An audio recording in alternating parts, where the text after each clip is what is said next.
Hello everyone, myself Megha Pathak from DPS Advani Lamachor, your bio teacher. Children, today we are going to discuss the topic sustainable management. So what is sustainable management? Sustainable management is the management that meets the needs of the present generation without compromising the ability of the future generations to meet their needs. Means जो natural resources हैं, चाहे forest है, coal है, petroleum है and other resources, these resources should be managed in such way कि हम भी इनको यूज़ करें और ये जो रिसोर्सेज हैं ये फ्यूचर जनरेशन्स के लिए भी बचे. And the management of forest resources in a sustainable way it involves two aspects. And what are these two aspects? First is prevention of deforestation and second is extension of forest cover. देखिए जो deforestation है it should be prohibited और जो forest cover है green cover है it should be increased. Now let's study about some instances where the local populations have taken active steps towards conservation of forest. The Bishnoi community has been traditionally involved in conservation of forest and wildlife as it is a part of their religious tenet. In 1731, Amrita Devi Bishnoi led a group of 363 people who sacrificed their lives for the protection of khejri trees in Khejrali village of district Jodhpur in Rajasthan, and Government of India has constituted Amrita Devi Bishnoi National Award for Wildlife Conservation in her memory. Bishnoi community के लोग जो कि आज से ही नहीं बहुत समय पहले से ही ट्रेडिशनली इन्वॉल्व हैं फॉरेस्ट और वाइल्ड लाइफ के कंजर्वेशन में. अमृता देवी बिश्नोई जिन्होंने 363 लोगों के ग्रुप को लीड किया और इन सभी लोगों ने अपनी जान दे दी खेजरी ट्रीज के प्रोटेक्शन के लिए. और इन्हीं की याद में government of India Amrita Devi Bishnoi national award देती हैं वाइल्ड लाइफ कंजर्वेशन के लिए. To manage forest resources in every sustainable manner the local people have made tremendous efforts to protect and conserve wildlife. And there is one more example of it, Chipko Andolan or Chipko movement or Hug the Trees movement. This movement initiated from an incident in a small village, Reni, in Garhwal district of Uttarakhand, high up in the Himalayas. On a particular day, contractors' workers appeared in the forest to cut the trees while the manfolk had gone out.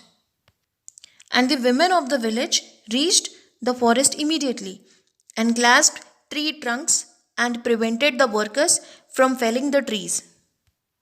Thus, contractor had to withdraw, and the Chipko movement quickly spread across communities and helped in the conservation of forest.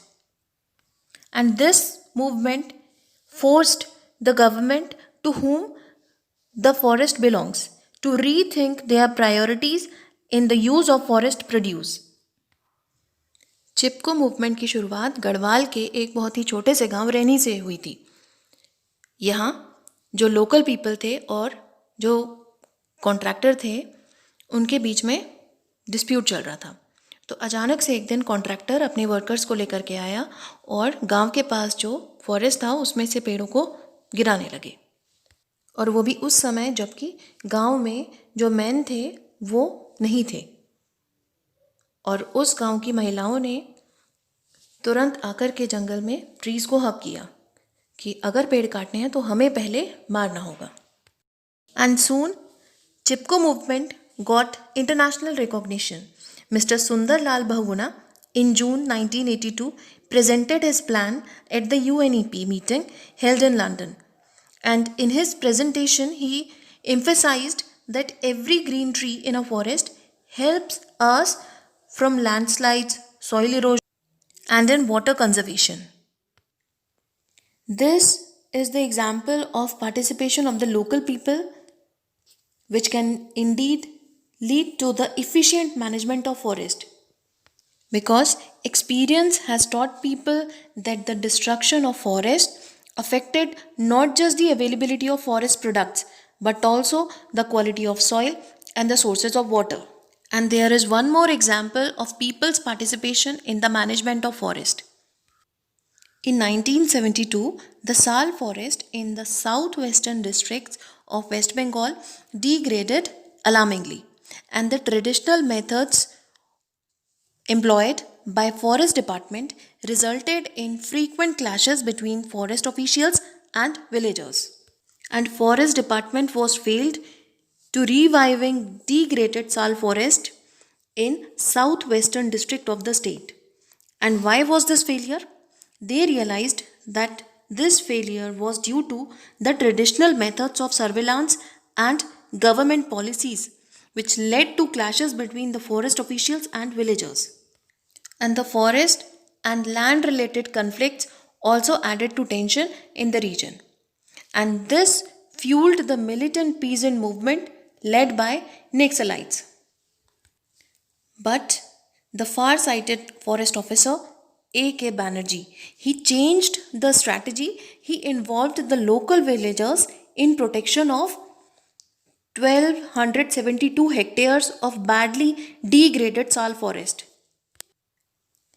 And in return, the villagers were given employment in silviculture. So what is silviculture? Management of forest for the production of timber and harvesting operations.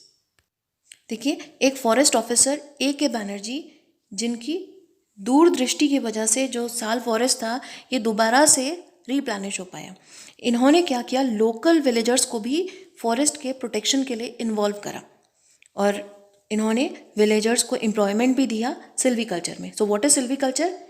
Management of forest for the production of timber and harvesting operations. देखिए, silviculture में पेड़ों को लगाया जाता है जिनसे हमें timber मिलती है, तो उसमें इन्होंने जो लोकल पीपल थे उनका भी इन्वॉल्वमेंट दिया.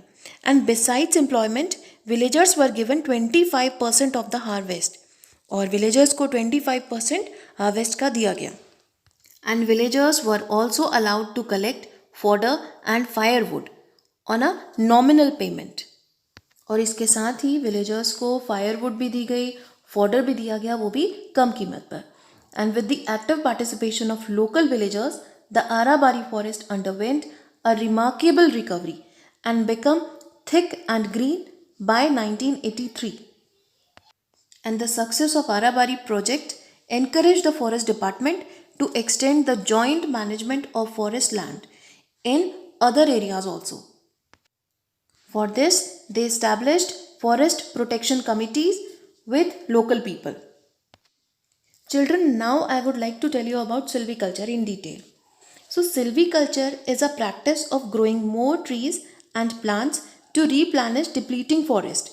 And silviculture program has following advantages, and these are: it produces large quantity of raw materials for the industry. It increases forest cover for conservation of biodiversity. And silviculture maintains a perfect water cycle in nature. It prevents soil erosion and floods. So these are the advantages of silviculture.